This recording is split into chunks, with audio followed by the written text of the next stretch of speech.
Hey guys, I want to quickly talk about how to set up the chains properly.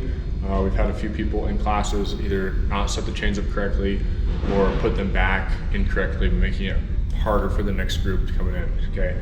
A couple things are for safety, there are a couple things are for just the efficiency of time in class, and then also making sure you're doing it the right way.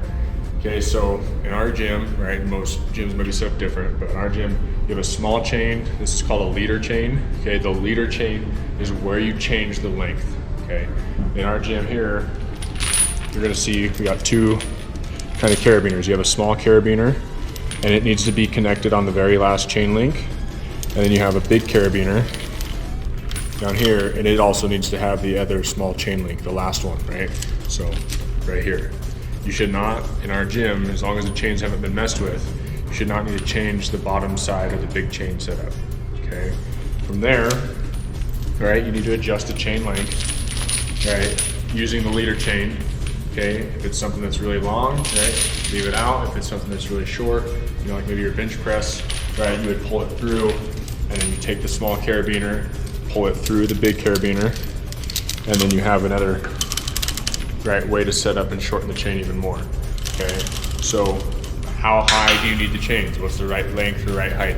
Okay, the right length or height is the one that when you are in the rack position, so like in a squat, when it's on my back, not when it's in the hooks, when it's on my back, or if it's on my shoulders for a front squat, or once it's out of the hooks for my bench, right? Wherever that setup is, the unracked position, that you have about 2 to 3 or 2 to 4 chain links touching the ground.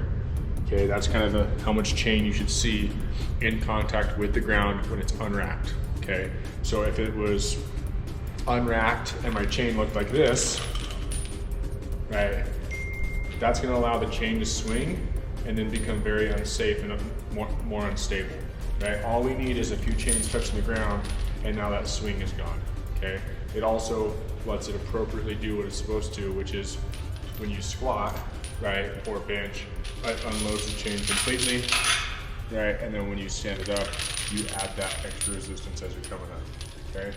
So when you're done with chains, okay, as long as they're on that last link, you should be good, but for the sake of convenience and making it easier, just take that small carabiner and hook it right back to the big one, okay? So we have one big loop.